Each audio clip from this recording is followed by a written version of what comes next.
Okay, well, welcome everyone to our week 5 hangout for the CMALT CMIC. It's great to have a few people here with us discussing ideas around communication and collaboration today. So, yeah, if you're watching live, hope that you enjoy the chat, and you can have some input in the discussion in the Google Plus forum. So today we've got with us all the way from sunny Nelson, Renita and Paul. Yes, and they're just roaming in. They're actually outside in the sun. And all the way from Telford, lovely Telford in the UK, we have Liz. Hello. Hello. And all the way from windy Auckland, we have Amanda. Hi there. So, how have people been going with think about ideas around collaboration, communication, and what you might put into your portfolios? Shall we start with Liz, because Liz has actually done hers? Oh, yeah, nice. Yeah, so I submitted mine. I'm on the second round, and so I already have feedback from that section from the first time, and I did get strong in that section, so that's quite pleasing. And I think what's interesting looking at this section and the portfolio as a whole is, I don't know if anybody else notices that you start to go through and the amount that you put in there starts to get down and down and down, because you start to refer back to things that you talked about in the section. So I found that particularly the case in this section, because for example, in the section 1C, in terms of like deploying technologies, that involved a lot of collaboration and teamwork around some of the projects that I've worked on at Coventry, and also previously at British Gymnastics. And what I added to this section that was kind of new and particular to this section is, I suppose, the other events that I tend to go to and get involved with. And a nice new addition for the second submission was that this was one of the things I was planning to do. And I thought, actually, CMALT CMIC is kind of an interesting thing to refer to in here. One of the things as part of my job as a learning technologist is to kind of keep up to date with things that are going on in the industry, and the academic staff look to me to kind of give ideas on best practice. So I attend a lot of virtual and physical kind of seminars and conferences around that sort of thing, and I try to find ways, for example, blogging and Twitter and things like that, to feed that information back and provoke discussion, and in course teams and things like that. Yeah, and I think that's quite an important point, Liz. It's around using the technology to enable collaboration. And I know, for example, I think a couple of weeks ago, you said you had something like 5 Skype calls or something, and I presume that was because you were at home, working from home, so it enables you to be able to work at home and only commute a couple of days a week. So the technology enables collaboration and communication a lot more flexibly as well. It does, and it works in terms of kind of like managing projects and teams. It's good in terms, so we use Office 365 rather than oh no. I know, but I'm not gonna take any sides on here. But yeah, that's why I'm really rubbish with G+. But yeah, so we have like Yammer and things like that, and then there's the social media. So I get involved in the social media policy that we're drawing up at the moment. But yeah, so I mean, we use kind of a range of tools to communicate, but it's also for professional development. So there's this, and there's I'm on a Socram X, which is an introduction to social research methods with Edinburgh University, but that's for my personal research development skills. So I think as a package, I think it's really useful from whatever area that you're coming from, academic or learning technology. I think we did this package of tools and skills around online and blended collaboration. Yeah, it's really cool. So what about Paul and Renita? How do you guys manage working in a team? I was thinking about that. It's mostly face-to-face, other teams on campus. But I was thinking it's pretty fantastic just because I haven't experienced this sort of platform before, and it's quite fantastic that we're talking to someone from the UK and we're talking to someone in Auckland, and I'm starting to see, I guess, your vision or your idea or what you've been working on in terms of these communities of practice, because I mean this can continue beyond like the little portfolios that we're making and whatnot. So yeah. But for me, in the past, it's mostly been face to face. Yeah. Yeah, we have a kind of nice, compact little campus here. And in terms of a team working on Wine and Moodle, and that we're mostly in the same office. We have an office packed with people, and so we do a lot of face to face talking, and I try to get out of my office and go to a teacher's office as soon as they have a problem, if I can, and actually talk with them then and there. But we are starting to, about this, Tom, but we're starting to look at Microsoft Teams. I don't know if you're using that at all, Liz. Yeah, we do. Some people are using it. We only brought in 365 in the last couple of years. The staff are still getting used just to some of the core applications, but yeah, there's more and more use of Teams and Yammer and some of the other features. I don't know if you tried using Yammer. We've had Yammer for a while. But it's like for us here, it's another login, and it's I just find it a ghost town in comparison to Twitter and other social media. It's kind of like a Clayton's social media, so it's kind of, I find it a bit pointless, really. I think it's interesting because my use of it has been around, kind of the corporate projects and that sort of thing, where it's not the open conversations that you're having. So if you're working within on a particular project that involves a lot of people who are in lots of different places, but it's not the sort of thing that you need to shout about, is specifically more of a corporate job, then I think it helps to have those private spaces as well. Yeah, I think that's where it's appropriate. Amanda, what do you want to add in from your experience of? I know that you work quite closely, say, with Laurent, who half the year is in France. How do you work that out? All right. So I mean, and that was part of my teaching is to co-teach with Laurent. Yeah.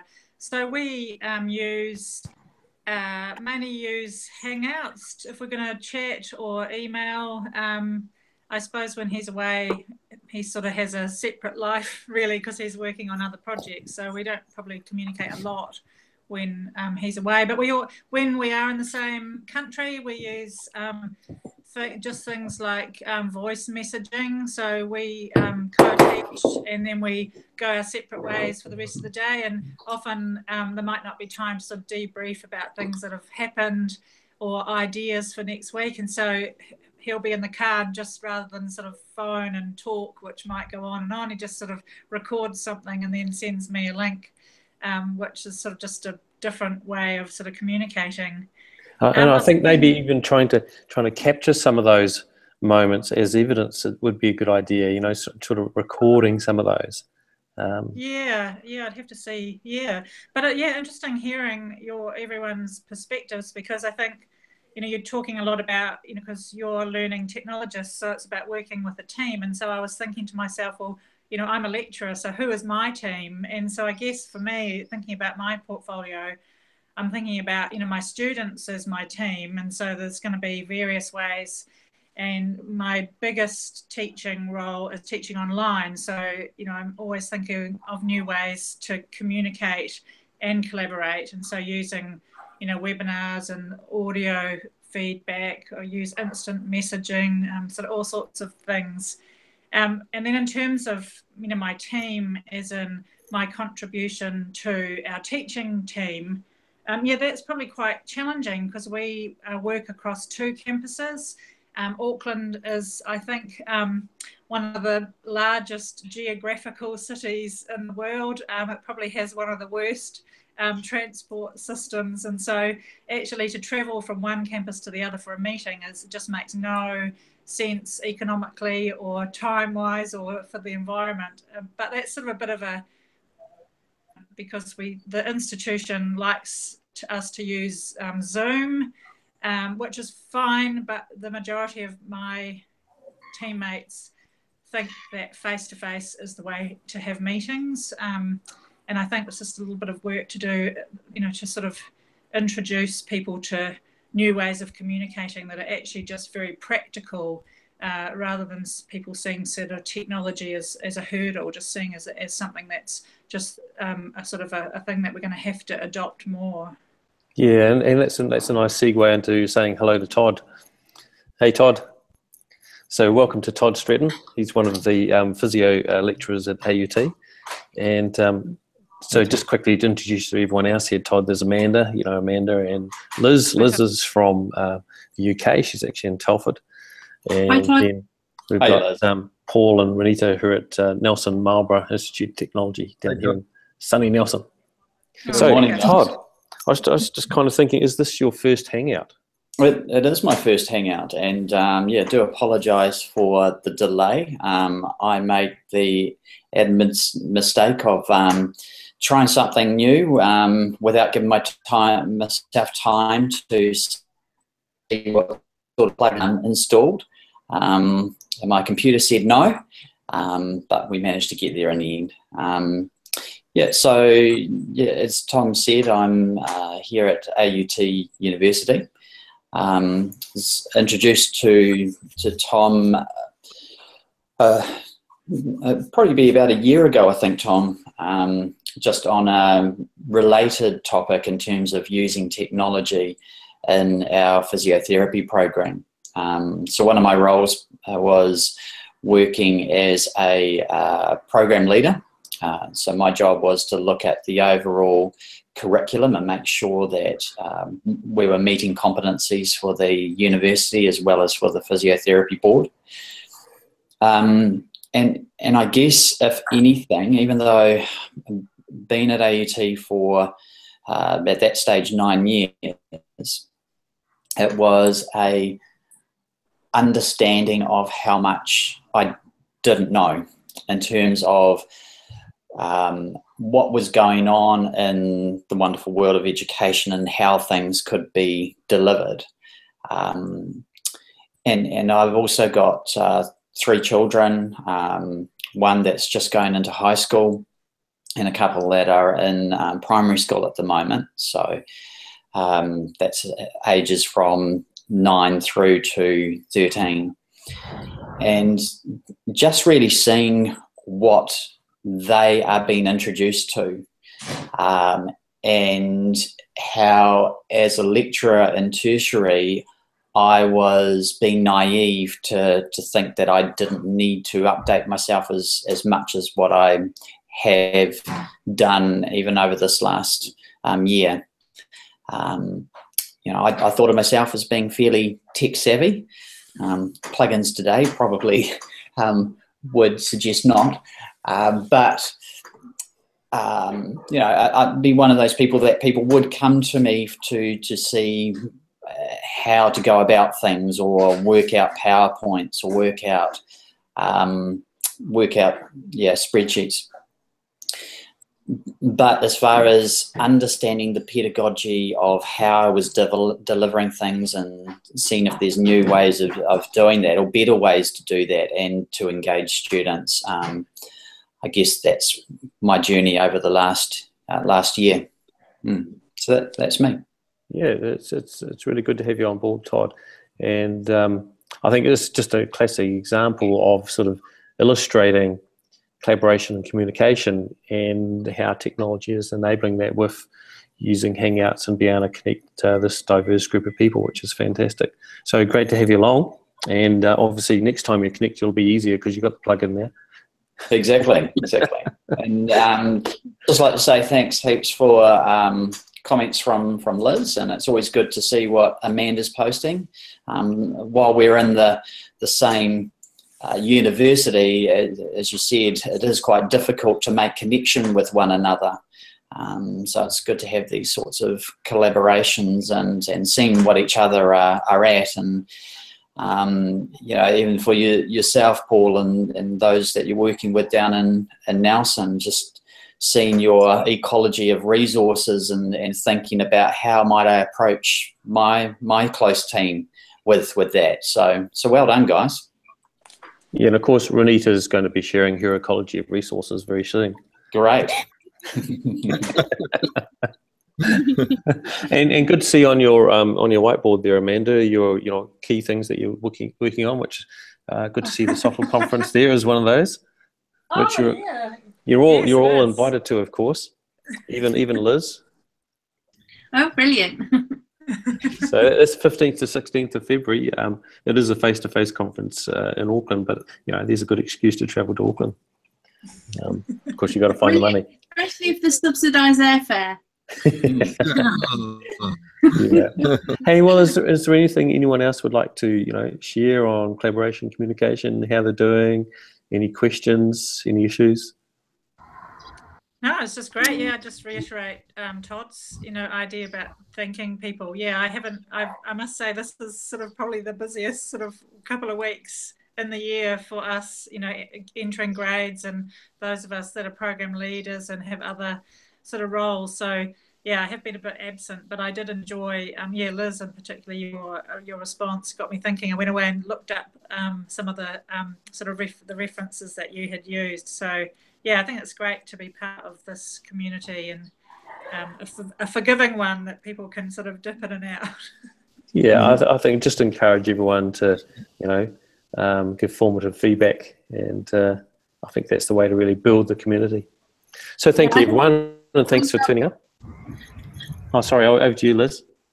I was just saying, because I mean, like I say, I like the fact that you can sort of dip in and out, and there are some things that have come into my head and I'm thinking, oh, that kind of refers really to kind of week 2 or week 3, and I like the fact that we can still keep cultivating the information and the ideas over the coming weeks, and maybe people will still kind of follow,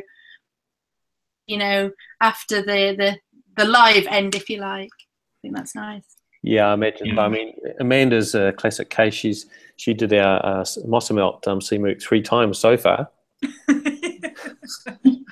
So we'll be aiming to reboot and redo the CMALT CMOOC in March, and it's I'm not expecting many people to be able to complete a portfolio within 7 weeks, but at least it gives people the direction in which to head. So get a few goes at it. Yeah.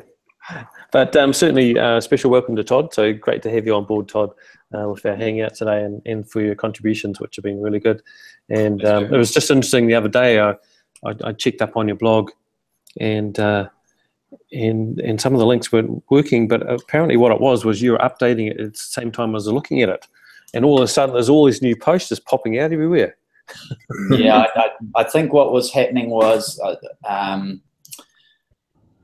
the link going from WordPress into the Like Plus and into Twitter wasn't working, so I had to reload the WordPress blogs. Yeah, cool. Hey, well, thanks everyone. Good to see you all again, and we'll have another hangout next week. So hope to see you then. Thanks so much, Tom. See ya. Bye. Have a good week. Bye. Bye. Bye.